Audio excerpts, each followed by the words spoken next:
مبین کہ شیطان انسان کا کھلا ہوا دشمن ہے.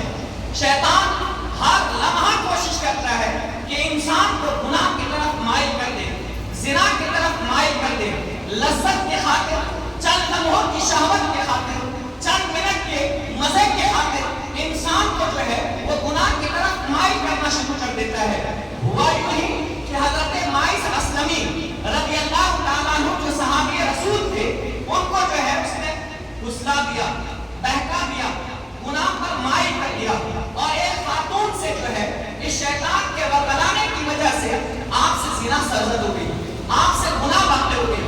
اللہ اکبر. قرآن کہتا ہے وَلَا تَقْرَبُوا الزِّنَا, زنا کے قریب مت جاؤ, إِنَّهُ كَانَ فَاحِشًا, اس لیے کہ یہ بری چیز ہے, یہ بری بات ہے. انسان جب زنا کرتا ہے تو اس کے سینے سے ایمان نکل جاتا ہے.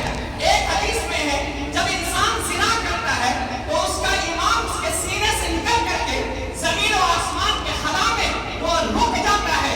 جب تک کہ وہ گناہ کرتا رہتا ہے اس کے سینے میں ایمان نہیں ہوتا ہے. اگر انسان اسی حال میں مر جائے, اگر انسان اسی حالت میں چلا جائے تو اس کے سینے میں ایمان نہیں ہوگا.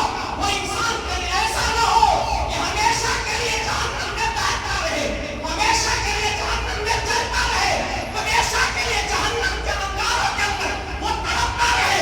زنا اتنی خطرناک چیز ہے.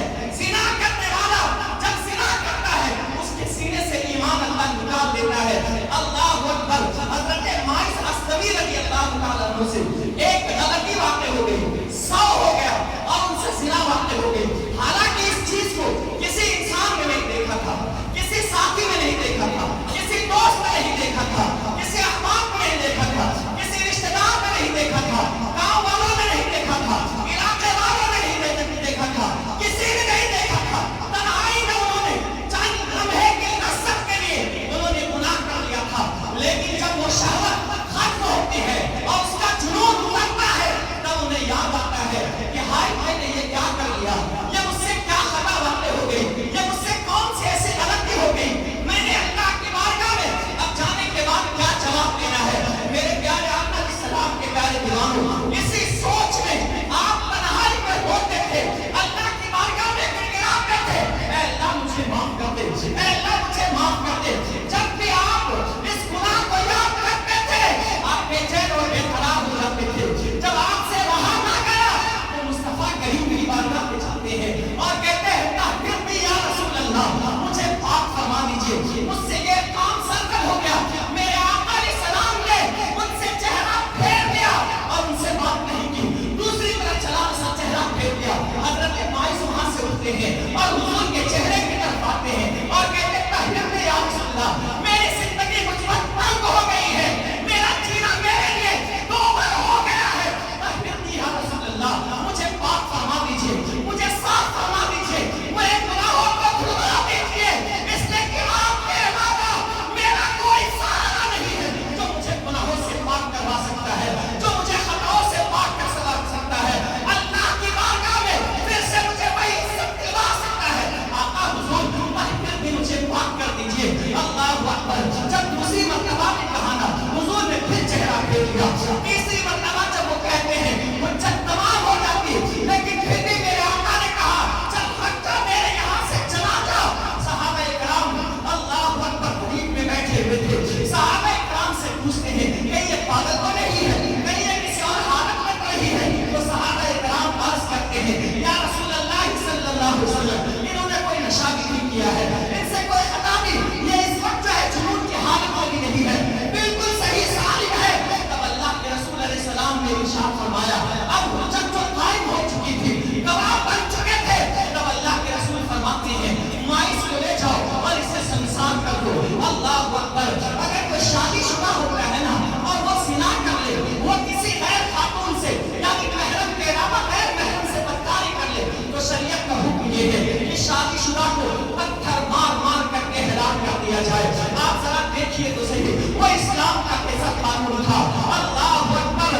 جو لوگ اللہ سے ڈرنے والے تھے دنیا میں اپنے آپ کو پاک کرنے کی کوشش کر رہے ہیں, لیکن ہمارا کیا حال ہے, ہماری کیا سچویشن ہے, ہماری حالتیں کیسی ہیں. وہ گناہ کر کے فیس بک پر ڈالنے والوں, وہ گناہ کر کے جھوٹ پر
دعا بھی کام نہیں آئے گی، کوئی وظیفہ بھی کام نہیں آئے گا، کوئی تصویر بھی کام نہیں آئے گی اگر اللہ تم سے ناراض ہو گیا، اگر خدا تم سے ناراض ہو گیا، کوئی تمہیں قیامت میں بچانے والا نہیں ہے، کوئی تمہارا کام مددگار نہیں ہے، کوئی تمہارا ساتھی نہیں ہے، کس کو پکارو گے؟